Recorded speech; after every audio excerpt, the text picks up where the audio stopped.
talk about a little wholesale, which I don't usually talk about too much. You might wonder, why would I listen to this guy about wholesale? Well, I've been involved with wholesale business for quite a long time, selling women's apparel in the United States, men's apparel in the United States. In early 2008, 2008, my girlfriend at the time opened up a apparel showroom in New York City representing women's apparel brands, or actually men's apparel brands at the time, to department stores and to boutiques. And in the next bunch of years, companies like Pura Vida, Chaser LA, Nation LTD, Daydreamer, Aviator Nation, I'm trying to think, so many of those companies came through her doors and asked her to represent their product out to the public, or out to retailers. And she would do that. Her and I would travel around sometimes, go to Nordstrom out west, or we'd go to Macy's and Bloomingdale's in the city, or we would go to some trade show out in Vegas. So I was involved in that business to a small degree for many years, but around it. So I kind of got the playbook for what they were doing. In 2017, she opened up a retail store. I started working in the retail store. And then later on, she opened up a trade show, and I participated in that trade show. During this time, I as well used to work in a lot of trade shows, and I used to own an event space in New York City that we used to have clothing trade shows in, like Playtime from Europe, and Project Global Trade Show. So I know a lot about trade shows. I know a little bit about wholesale. I'm gonna tell you guys something about what I know. So if you've never done it, you should listen to this. If you've done it before, don't bother listening to this old man. He doesn't know as much as you. So this is how it works. You get a product, in the women's apparel business at least, and we go show that product in, say, this January, February for a full delivery. And in some cases, we started showing it even before Christmas time, so we might have sent them a picture or something like that. But usually around the first few weeks of January, we'll be at a show, and we'll be talking to people about delivering their spring merchandise in the fall. So we're like 8 months ahead of when it's delivered. Because in women's apparel, if you're selling, say, women's t-shirts, if the t-shirt is a summer t-shirt, you don't want to deliver it in the summer because women have already bought their t-shirts for the summer in the summer. You would want to deliver that in early spring so that they could buy up their stuff for the summer. So it's kind of a longer game. And in men's, it might change a little bit. They maybe buy closer to what they call immediate. But in women's, that's how you do it. So how do you, if you're a small brand owner, how do you get wholesale? Well, what you could do is a number of ways. You could go to a trade show, and you can contact the trade show, tell them you want a booth. Or you could set up your little booth there, and they'll give you some fixtures, and you'll get there with your boxes of stuff. And if you're selling apparel, you'll start steaming stuff, and you put all your stuff out there, and next thing you know, people will roll up, and maybe they'll come and buy your stuff, and that's great. I've worked at wholesale shows before, like Project in Vegas, where we sold like $1 million in a single day of clothing. So you could really do this, and you could just crush it. But there's another way to do it, which is you could hire somebody to do it. You could hire what's called an independent, like road rep, or an independent contractor, and they could maybe they have like 5 or 10 brands, and they'll throw your brand in the back of their vehicle, and they'll show it with the rest of their brands. Another way is you could hire somebody salaried in what they call corporate. If you have enough budget to pay somebody, say, $150, maybe $175 a year, in our industry at least, that's what we pay for our professionals. You can get somebody who's really good, and they'll sell you a product. They'll bring it out, and they have a lot of experience, and as long as you get the right person, it's with the right product and the right stores, it's almost guaranteed you'll be successful.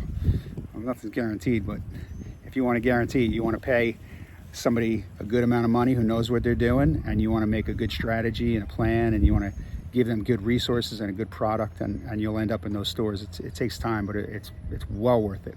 Another route to go is you could hire a showroom. So showrooms a lot of times will be in big cities like LA or New York, and they'll set up their little business, and then they'll have like what's called multi-lines. So they might have like 10 different brands in there, or 12 different brands, or 20. And this is, it's an interesting business, been around for a long time. I know a lot of people in the showroom business over the years. My wife still has her showroom to today. It's called Showroom Delphina. It's located in New York. And she usually has about a dozen brands in there. And I wouldn't want to say a number because I'd be lying, but definitely into the hundreds of millions of dollars worth of apparel that she sold. Because I know some brands she'll sell 5-8 million a year, and she always has 10 brands. And some brands she sold more. I remember when we first started dating, she was selling this brand into Nordstrom, and they were doing 40 million a year with her nationally, that brand. She was the national sales manager. And then I do remember that other time when we sold $1 million in a single day of a denim brand. So I know that her numbers are pretty big. She sold this brand Chaser LA, and that was easy, 8 to 10 million a year, just one brand. So she sold a lot of clothing. So I know a little bit about that business, and I think the best bet if you have an apparel company is to make a plan, talk to some local stores if you can, get into the local stores, ask them if they know a good showroom, and then maybe you could do 1 or 2 shows. I would start out with the smaller shows. We actually own a trade show business that's called Shop Local Fair, and our trade show business travels to a bunch of smaller cities around the United States. We go to Pittsburgh, we go to Philly, we go to Chicago, we go to San Francisco, we go to Boston, New York. We do sometimes do big cities, so we do New York City too. And then we've occasionally done some other cities way out west, like I think we went Minneapolis or something like that. And we'll do that, and that's called Shop Local Fair. So you could Google it on Instagram. It's at Shop Local Fair. And we have about 60 brands in our show that travels around. What we basically did was just bought a bunch of metal pipes that you would make clothing racks out of, and we bought some chairs and tables. And what we would do is start renting spaces in odd places, like we did at a tennis court one time. And we had, I think, probably like 60, 70 brands, and we would charge them each a nominal fee, nothing crazy, because we didn't really want to be dominating the trade show business. What we wanted to do was have a place where we knew we were in charge. We could run things. Like, we didn't want to be getting to a show and somebody's like, there's your 10 by 10 over there in the back next to the men's room over by the garbage can. That's you. We didn't want any of that nonsense. So we wanted to have our own thing. So we set it up for ourselves so that when we got to the place, we'd be like, listen, this is our 5,000 square feet, and the rest of you guys, you got that little 500 square feet over there for 10 of you, so you can split it up.